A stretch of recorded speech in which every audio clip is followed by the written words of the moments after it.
I have to give you the best footage that you had all day long. Sounds good.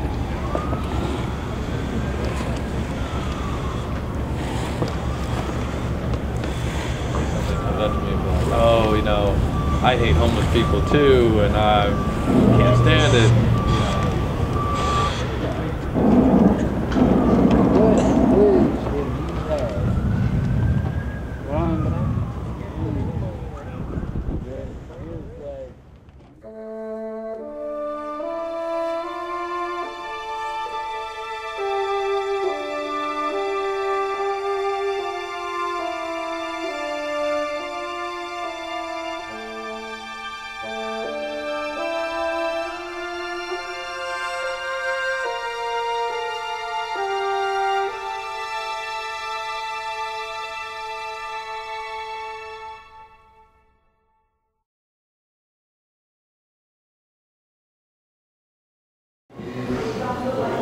And you can start out however you like. If you want to just state your name, or, you know. Yeah, George Benford, B-E-N-F-O-R-D. I'm the owner of Sips Wine and Champagne Bar on the Mall. Member of the executive board of the Downtown Business Association and vice chairman of the Conventional Visitors Board. Excellent. Now, when did your, I guess, participation in the problem with the panhandlers start? Well, I've been involved with it, I guess, since I first opened a business here and seeing it. But the dramatic increase in the number of panhandlers and the semi-aggressive nature of some of them have been more of a concern over the last 6 to 8 months than prior to that. Is this just a couple of minutes then? Yeah, sure. Basically, what I want to ask you is what your opinions are on the restrictions placed on the panhandling. Have you, as a business owner, noticed effect on your business from the homeless people? And have you noticed any difference after the regulations were placed, after the lawsuit has come out? The difficulty as a business owner that I've run into is that it's affected my business. I have had customers staying at the Omni that have told me they feel uncomfortable walking down the mall, especially toward dusk. There has been situations where the panhandlers have congregated 4 or 5, 6 at a time, using foul language and that type of thing, and that upsets people. Have you noticed any direct effect on your business from the panhandling and the homeless people begging?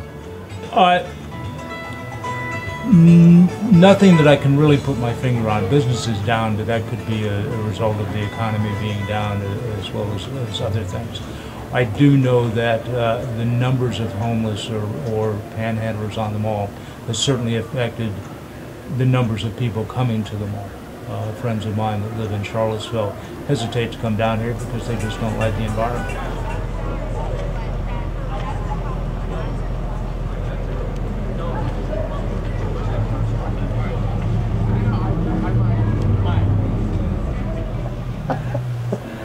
I am the ultimate small businessman in downtown Charlottesville. Yeah. No, this is great. I do appreciate that. I'm gonna get your sign too when I walk outside. I'm gonna get you the outdoor, the door, and the sign. Okay.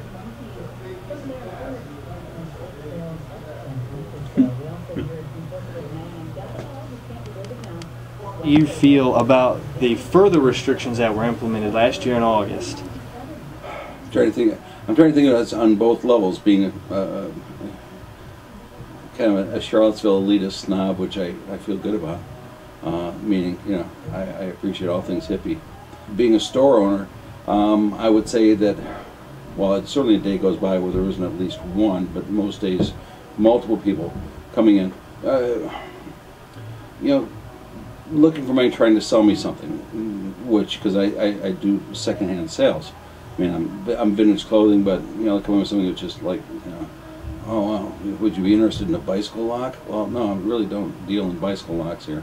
But I mean, you know, yeah, I think open solicitation is way wrong.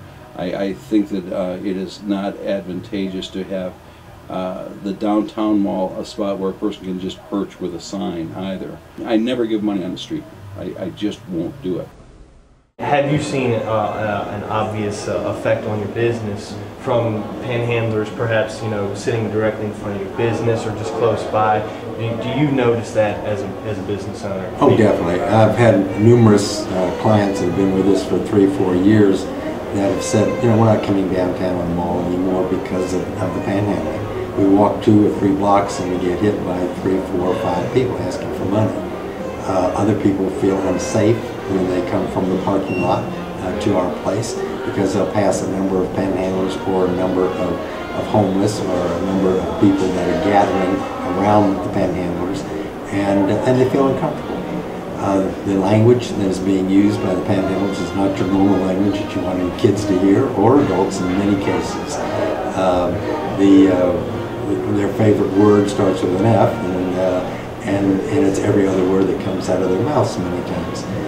Well, what type of movie are we doing here? It's just a little independent documentary. I'm not working for anybody but myself. Is this to make me look bad or good? Oh, it's not to make anyone look bad or good. The purpose of a documentary is always to remain neutral and have the viewers be able to... It's not a hit piece on me? No, not at all. No. I've got nothing against you. Yeah, it's gone down a lot this year, I think. I'm just eyeballing. But, you know, when I first bought this place, I owned the building across the street there. There were people sleeping in these chairs every night. Shit, we came out here one morning, there was a guy sprawled out right in front of the door there, and he had an erection. We took a picture of him and emailed it to people at the city, and we're like, you know, don't be fooled, that's a real penis. However, I am not, and I'm not speaking for any of the downtown mall stores, which no, they would. There were certainly downtown mall stores that are not getting customers from the county, and in part, one would be the social undesirability, the visual undesirability, and these people have a right to be uncomfortable around homeless. You know, they have the right to be uncomfortable around, you know, people outside of their social demographic. What's your name, sir? Dave DuPont, also known as Harmonica Dave. Harmonica Dave. Yes. Extremely nice to meet you. Yeah, let's hear some of that. This is a little piece of my own, and it's called Making Changes.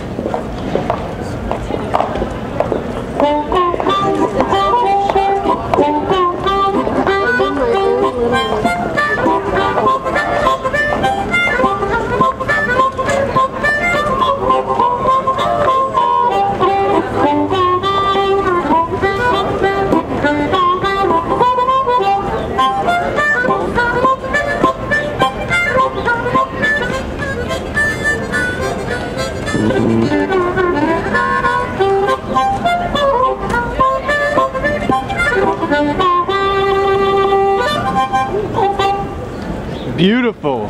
It was originally a jazz dance piece with 3 dancers and me and an acoustic style guitar and a conga. And every time one of the dancers would come out, they'd come out on the... And then they would shake their instrument, whatever they used, either tambourine, one had maracas, and to give us like the little tweak that they wanted. Nice. I really think they should cut down on it. Yeah? Yeah. It's kind of getting out of hand. People are really getting to be a nuisance. And so you can't go anywhere without somebody bothering you about change or cigarettes or something like that. But kind of gets, it's a form of harassment. I think something should be done to cut down. Do you feel the proper steps are being taken? I think that they should do more. Yeah. They should do more. If you walk down in that parking lot, the backside of Tao Insurance Building, which faces Jefferson Street, those homeless people go down there and spend the night. Oh, really? Yeah, and the people in Tao Insurance put a sign in the window down there that said, what did it say? No eating, no eating, no sleeping, no drinking, and no fucking. Wow. Yeah, I gotta see this one. Because I think they ought to take them all off, and I don't even think they should be allowed on the mall at any place on the mall, to be honest with you. I don't know. I mean, one time a homeless guy peed over there. Oh, wait, hold on. No, it's okay. Do you feel that it's a breach of their First and 14th Amendment as being able to be treated equally and as well having the ability of freedom of speech? You know, what is it? I mean, you're saying you're literally not allowed to ask for money on the mall now? Yeah, that's correct. I think it's like within some distance of 1st and 4th Street, and also in front of any operating business or to anyone that's working at a business. I think that's the deal. Yeah. Vendor. They use these terms, vendors, and things like this. Man, I don't know. I don't think they should really be asking for money on the mall. I think it's okay. It's not a sustainable means of income. So you just think it's not a good idea? I don't know. I just think it's weird. I just think it's a strange way to make a living. Okay. Who have you interviewed so far? I've interviewed many people, patrons of the downtown mall, a lot of homeless themselves, you know, of course, because they're right there, you know. Jeffrey Fogel, actually. Ooh, I don't like Jeffrey Fogel. Not a very bright man. Like, I guess he filed some lawsuit against the city, and I guess whoever he filed it, you know, in the preliminary review of it was pretty much less than the rest. And yeah, the weird thing about that is he recruited and paid those guys to be plaintiffs on that lawsuit. You know, I was wondering because I didn't know it was like that. See, I thought it was the homeless themselves. That lawsuit has nothing. No. So no, it's him himself. Him crusading. Yes. Yeah. Without question. Okay. He's strange. And the sad part about that is people like him are kind of like ideas better than people. It was the Downtown Business Association that pushed for the changes in the ordinance. Nobody opposed them. Now, I read about it in the paper, and I just said, I didn't see anybody opposing it, and I thought it was outrageous. So I started to do some research. I've been doing civil liberties litigation for, you know, as many decades as I look like I'm old. You know, and I'd worked for the ACLU, and I'd done some similar kinds of stuff elsewhere. And I came up with an ordinance elsewhere, which was very similar to what they wanted to do here, except that it excluded what they call passive panhandling. That if you just held up a sign, there was no restrictions on you. So I went to some of the council members, and I even had lunch with a couple of them, and say, listen, it would be a fair compromise if you just excluded people who were passively panhandling, just holding up signs. And nothing ever came of it. The rest of the council wouldn't meet with us. They wouldn't consider it. They didn't want to go back on it. The mayor kept saying he thought it should be more stringent than it was.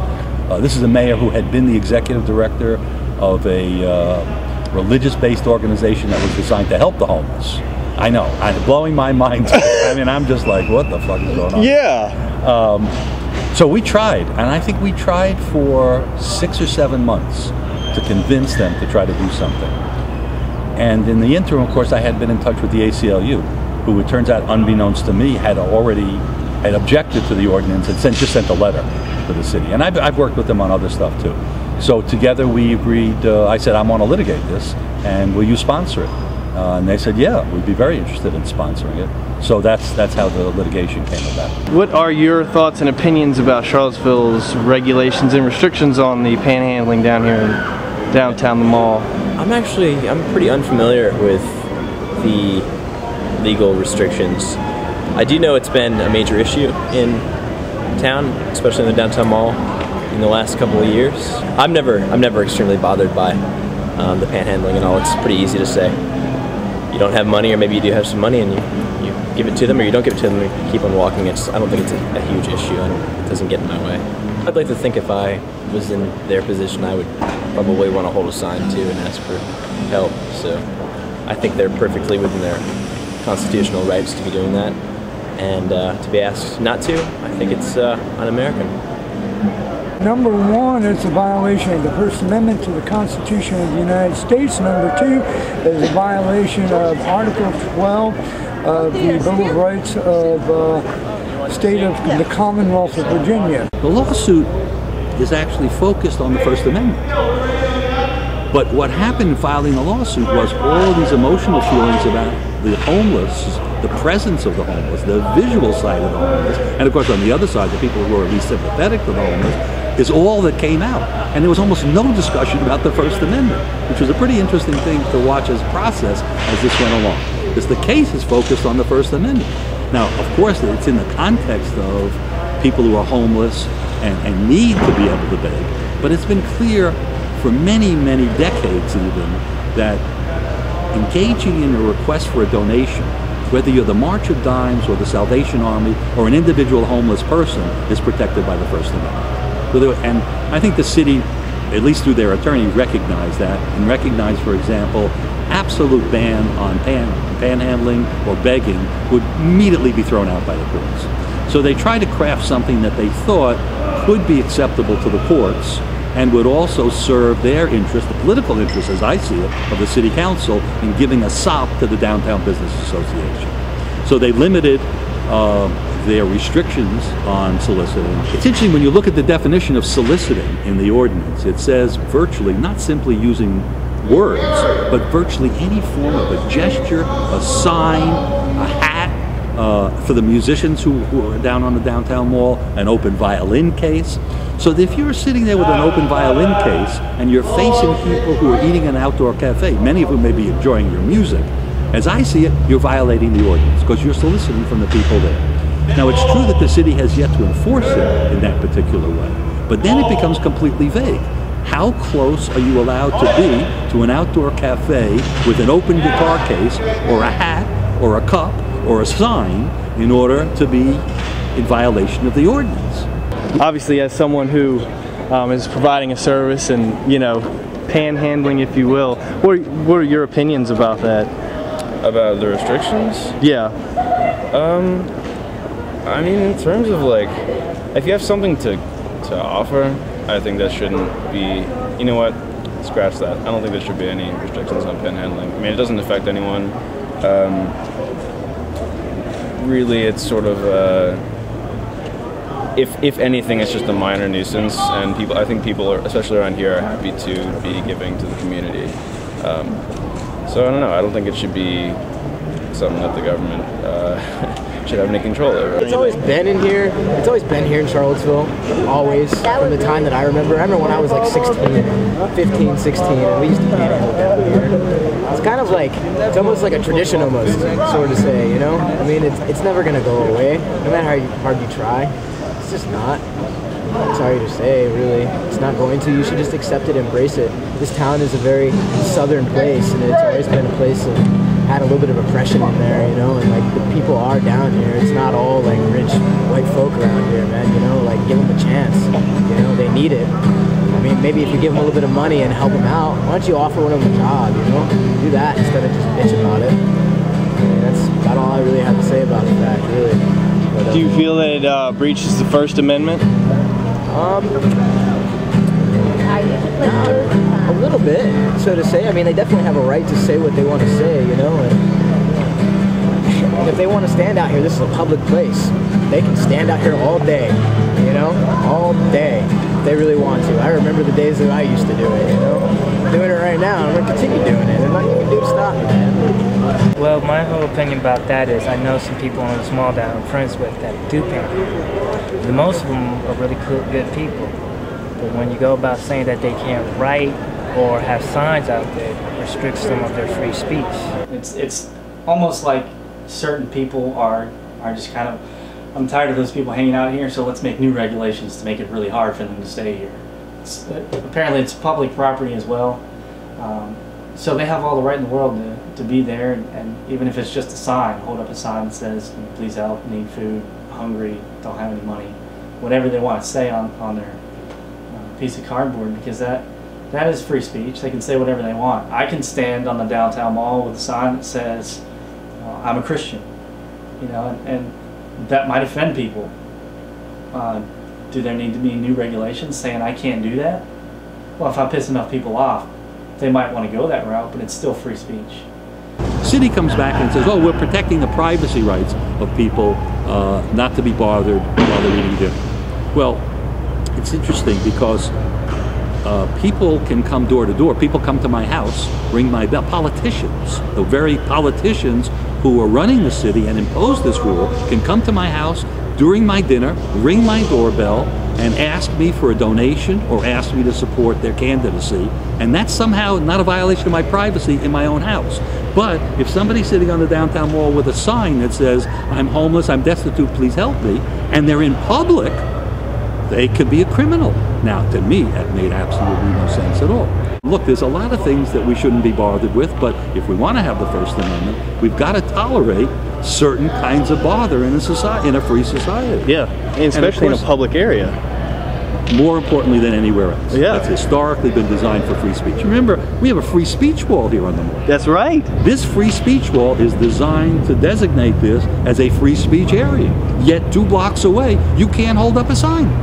2 blocks away from the free speech monument on the downtown mall in front of City Hall, you cannot hold up a sign soliciting money. For the Salvation Army, for the March of Dimes, for the Women's Resource Center, or to help yourself because you're destitute and your family doesn't have enough money to live. I mean, and that's when you put it in those stark sense, it's clear that it's outrageous. From my view, restricting the civil liberties of one group of people so that another group of people can benefit, regardless of how understandable and how much their right to succeed and thrive in terms of having a business is, you cannot take away the civil liberties of another person. That is basically trying to find a very easy way out. And it is using money and position and power and the loud voice and the fact that right now we have more elements of society that seem to be more receptive to what the business community wants versus what is best for the collective. Because whether you're a business person or whatever you are, you're part of the collective. And what's best for the collective is best for all the individuals. So this infringing upon civil liberties, not only is it completely inappropriate, but it takes away and demeans all of us. What is your personal opinion on the further restrictions placed on the panhandling? How do you feel that it's necessary to further restrict it, to put more rules on it? These restrictions are targeted towards a certain class of people, towards a certain group, and that group is the homeless, the people that are most impoverished, people that are living on the street. And I don't know, just to me it's common sense. You don't harm or make it more difficult for those already struggling. You would rather want to see how can you help them. Banning anything doesn't really solve the problem, it just ignores it and almost exacerbates it. And it just doesn't make sense off any kind of like aspect. It just seems like, oh, we're gonna ban it, so let's just put a blinder on and ignore those people. And you can't, because they're part of the community, and they're more so part of the community than anyone. They're the ones that are actually living here. Like, they live on this street that we all work on and our businesses are on, like, but you know, only from 9 to 2 in the morning, but they're here all the time. They have nothing else to do. There was never any real problem down here to begin with.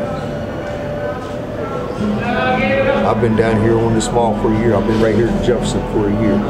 This is my home. I make jewelry. They came and told me I couldn't sell my jewelry down here on the mall without licenses and permits. Because I was asking for donations, was all.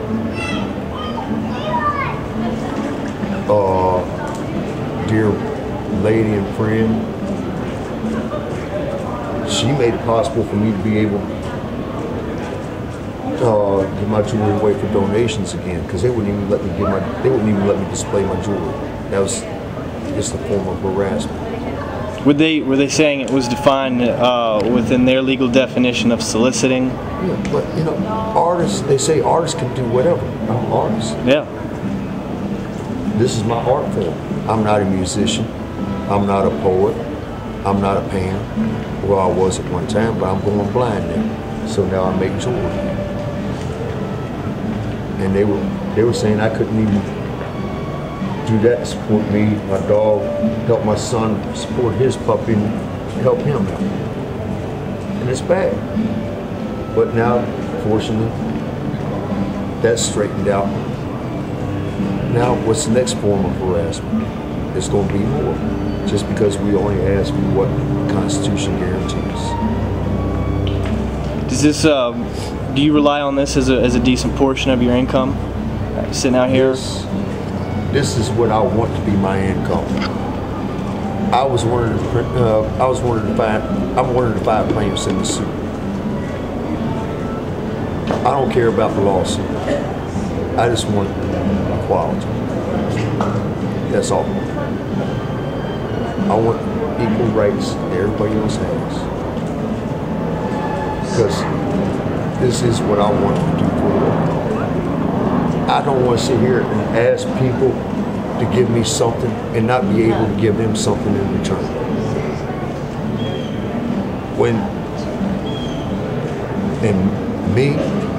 Myself, when I ask somebody for something and I can't give anything in return, I feel degraded. I feel like a bum. And what the city was trying to do was to keep me down that level where I continue to feel like a bum rather than somebody that's worth something.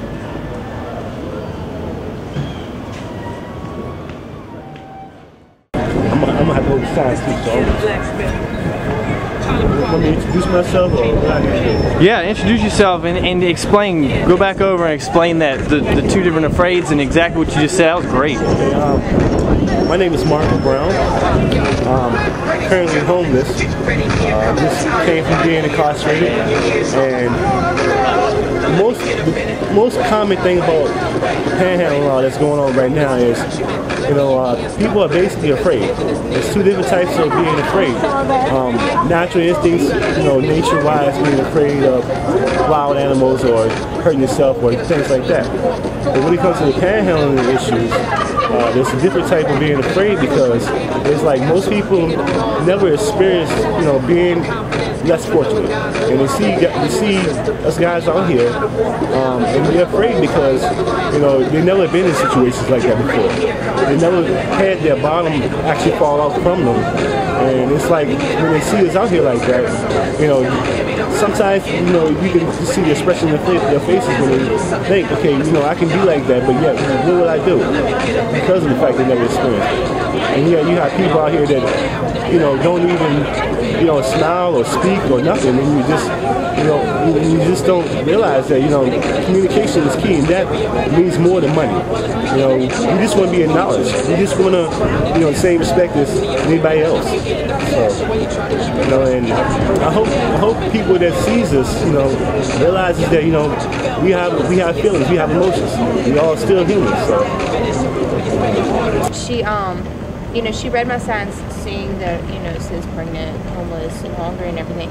And she stood in front of me and she just kind of read my sign, and then she just looked and kind of gave me this snarl look, and it was like, it's not my problem, and just kind of walked on. And I just kind of, sat there and thought, what if, put yourself in my shoes for a minute, you probably got a nice big house and a loving family to go home to. I don't. All I got is a dog, my fiance, and the baby in my belly, and a tent to go back to at night. I don't have that, that warm meal every night that you have and sit down and enjoy with your family.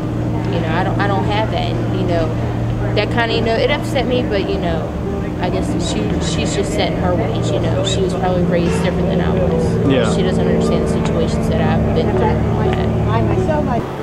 And that's what I would encourage people to do, is to think, are they really helping somebody when they give $1, or are they hurting them? You see some of the same signs being passed on from one person to the next, okay? And it's if it's a legitimate business, they had a vendor's license, if they reported their taxes, then hey, that's a business like all the other people out there selling something. They're selling themselves or their story. Yeah. But they're not paying taxes. They're not registered as vendors. I have to pay $3,000 a year for my outdoor space here. I pay $8,000 a month for my rent inside here, and they're out there making more money than I am, and having to pay taxes on it. It's with me, it's a bit of a moral dilemma, because I feel compassion for the truly homeless, unemployed people, but a lot of the panhandlers are not homeless, and they're not unemployed because they make more panhandling than I do working. But a lot of these panhandlers, especially the young ones, are fully capable of doing work. I have seen on a number of occasions where people have offered to buy them a cup of coffee or buy them a lunch, and they get pissed off because they want money for cigarettes. I've seen panhandlers out there that have Bluetooths that go to their iPhones and iPods, and they're wearing $150 tennis shoes. These are not really needy people. I think a lot of them are just people who don't want to work. There's an awful lot of people who are out here are not derelicts. I mean, I can't work because I've had very bad surgery. I can't use my left hand. And I'm left-handed. There are people out here who have serious injuries and then just can't do what they normally would do. But see, I'm different from that. I ain't got no legs to work with. If I was able to work, I'd be working. This is the reality of America. There are poor people in America. There are homeless people in America. The reasons are as varied as, as the digits on the hands and feet. There are people who are disabled physically. There are people with mental disabilities. The society hasn't provided adequate social services for many of those people. There are people who can't get jobs because of the economy. There are people who can't get jobs because they came out of prison, and you can't get a job if you come out of prison. And this is one of the worst places in the country to try to get a job if you're an ex-felon. So there's a whole variety of reasons why people can't get jobs and find themselves needing to beg. The thing that gets me, you have people out there that puts down the homeless. Homeless people are also human beings. That's right. It's just the homeless people is having a hard time right now. You can't find a job these days. Like I said, I'm 5 months out of incarceration. I just had surgery on my knee. I can't even go back to work yet. So I come here trying to find a job. I'm dealing with my mother. She's with me also. She's homeless and she has breast cancer. So I go down to the mall and try to panhandle money for room, so that way my mother can have somewhere to stay when she's doing her radiation. I haven't been able to find a job in 60 days. I've been on the computer filling out online applications. I can't even get a job back in groceries. In Charlottesville, are you aware that there is a 21% poverty rate here? This world it's really hard to find a job in this world right now. So I've got to feed my pregnant wife, and going out and looking for a job and not coming out here making money, it's that we're not going to be able to eat that day if we do that. And again, we got these churches that feed homeless people and everything. I just don't like going there because I think I'm taking away from people, and I'd rather come out here and make my own money to do that, to feed myself and her. That's basically all I think about it. I know some people don't want to do it, but that's really the only thing that people could do, especially when don't nobody want to try to hand out jobs. When you keep looking for a job, and they keep turning you down either because your previous past record could affect you from getting a job. So this is all most people have to do, is try to make ends meet for they could be able to have money for food and figure out where they're going to be able to lay their head at night. Because it's not like most people that can easily get a job. It's just hard out. It's hard out here for different people. But y'all gotta understand, I hate this town. How many folks is doing something to it? Y'all don't want me to do nothing to it. I don't know. I'm sick and tired of living here. I can't move because of my probation. And I'm peed off at him too.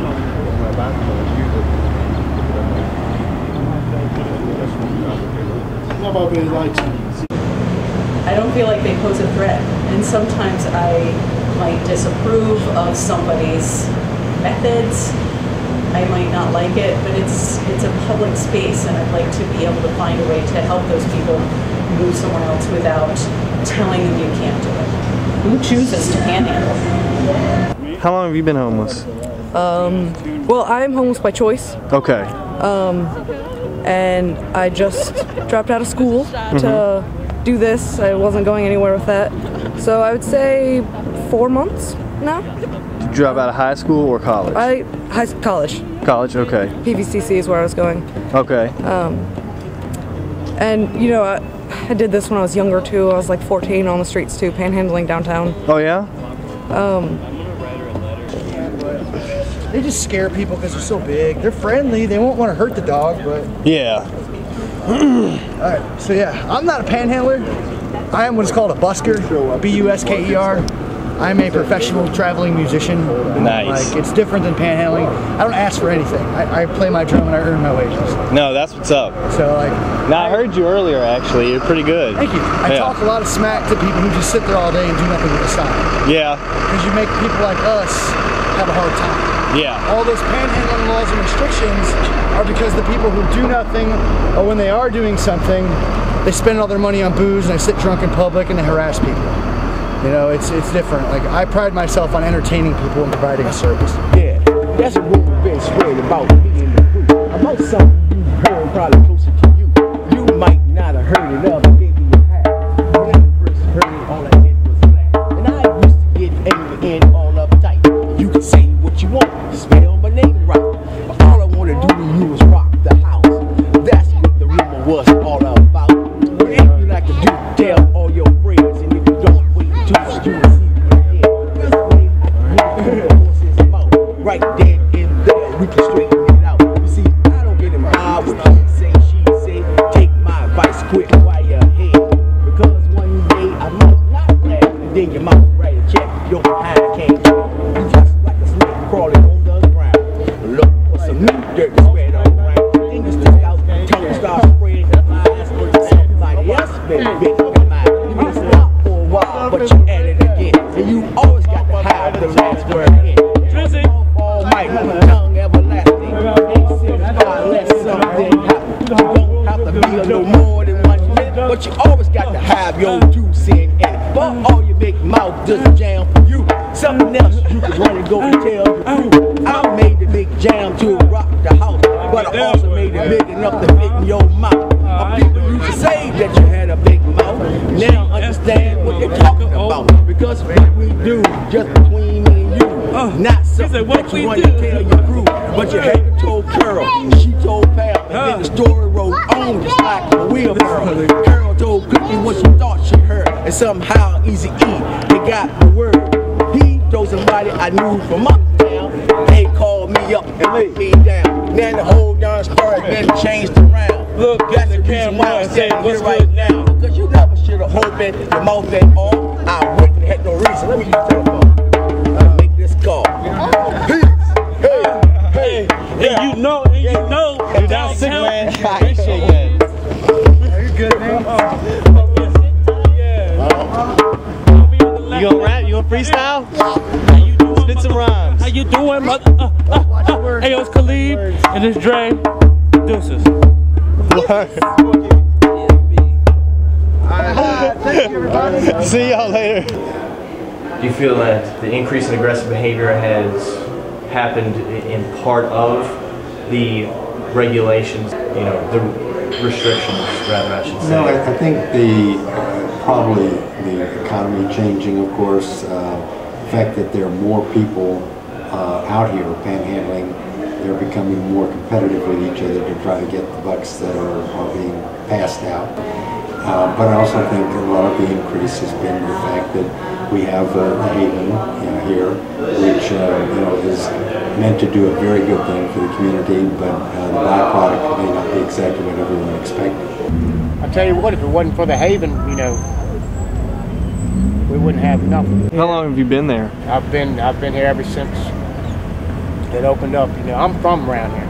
Okay. But I am homeless. I'm from Nelson County, and I grew up around Charlottesville, Nelson, all together, What are like you were saying, showers, and they help you find jobs and stuff? You get on the computer, and there's people comes in here. There's people comes into the haven that helps you fill out a what do you call it for your resume? A resume. Okay. Yeah. Helps people fill out resumes and stuff. The haven gives you hope, man. It's clean too. It's clean, yeah. It's clean too. It's a good place. Have you stayed at the Haven at all? Yeah. Yeah. How do you feel about the Haven? The Haven does good things. They help you. As much as they can. They help you as much as they can. Then they have different organizations in there that help people get IDs. Which are very important to those who need ID.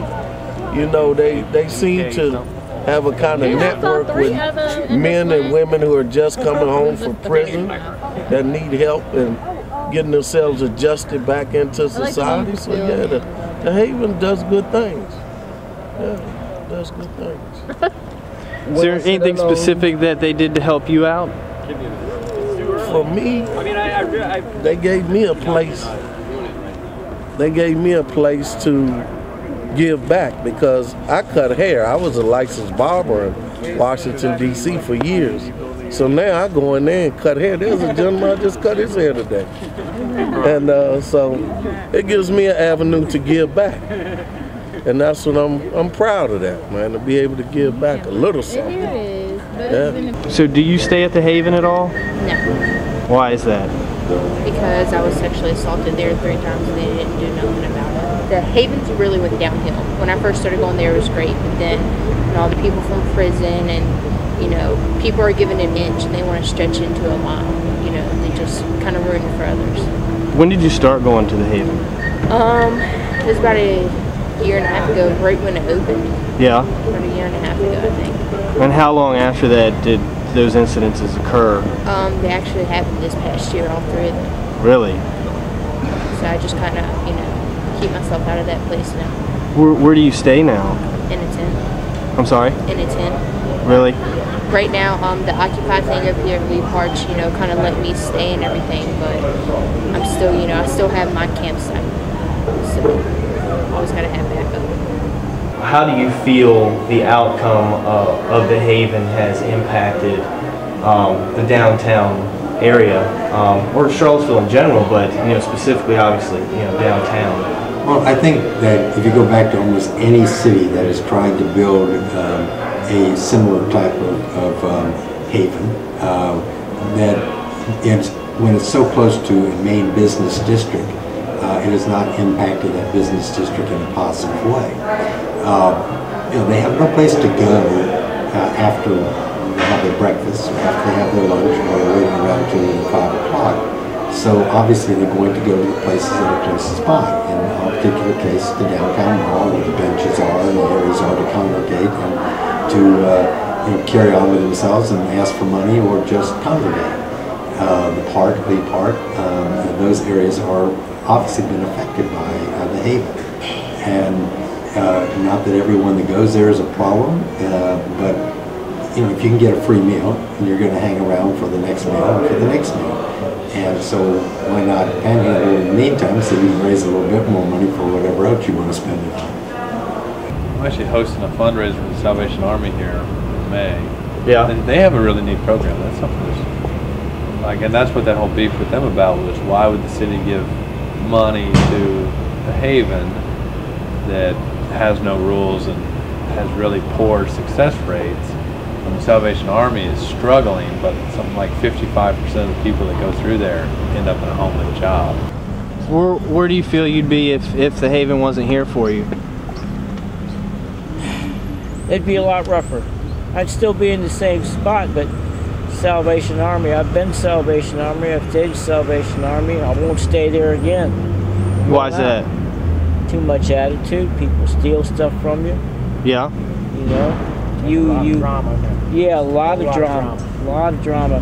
I got kicked out of there because I caught somebody in my stuff, stealing my stuff, and I started giving him a hard time, and they threw my ass out. Do you yourself have any specific ideas right now that you're trying to enact? Well, I think we're all searching for ideas, okay? There's some of the communities, Fredericksburg as an example, Austin, Texas is another example, have passed laws for aggressive panhandling that after the 3rd citation, it's punishable by jail time. And that's moved people out of Fredericksburg from panhandling. It's moved people out of Austin from panhandling because the threat of going to jail does make a difference to them. So that's something to look at, okay? Yeah, George and I have spent a lot of time talking about that, legal ways we can take a handle on that. As far as a long-term solution, I'm not sure that there is one. I mean, this is a societal problem, and it goes probably all the way back to bad parenting and a poor education system. gosh, you have 2-hour restrictions on parking, for God's sakes. They should, I mean, so can you not impose a 2-hour restriction on, yeah, you can sit here for 2 hours. And then after that, you have to move, you know, you have to move off the mall. And mall inclusive. In other words, how's that for an idea? I mean, you do it for cars. You know, it's a 2-hour parking limit for cars. So how about a limit on how much time you can sit and solicit via sign? But I think that obviously the fact that there is a lawsuit, that they feel that maybe, you know, they'll have more rights and they'll be able to go back to being on the streets and causing problems. Everybody has First Amendment rights, even if you're homeless, even if you're begging. We've got 14 million Americans without work right now. Please, mister, a panhandle, if you will. Here's my pad. Put something in it. We're supposed to have a little etiquette. The owner will get pissed if she sees him out here. You can't turn the downtown mall into Disneyland. Go ask Jeff Fogel how many homeless folks he hired last year. Excuse me, I am such an insufferable social snob. And that's why we got problems, because there's too many haters. People are like, oh, you hate homeless people. There's also a reason to be compassionate with other people. At least they're not out there robbing and killing. You shouldn't need a gimmick to ask for help. I hire more homeless people than anybody down here. I just don't see this productive.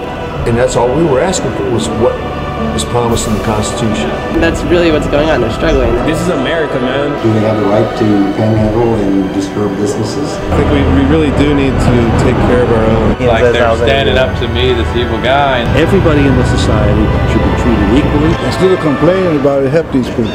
For what you say, there's always going to be consequences. So.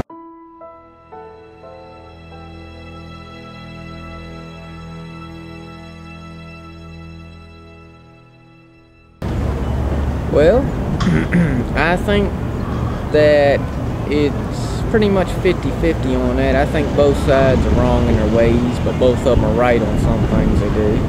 So I can't really comment much more than that, because you got people on both sides that are going to ruin it for everybody.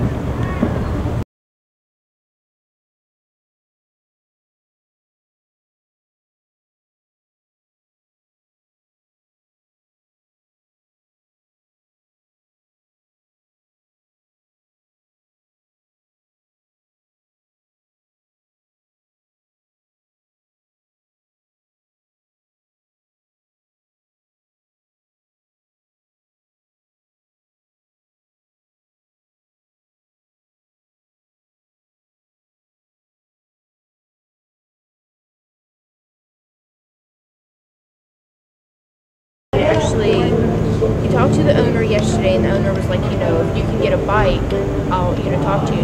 And he actually got a bike last night. You know, one of his friends was like, you know, you need a job, you got to keep away.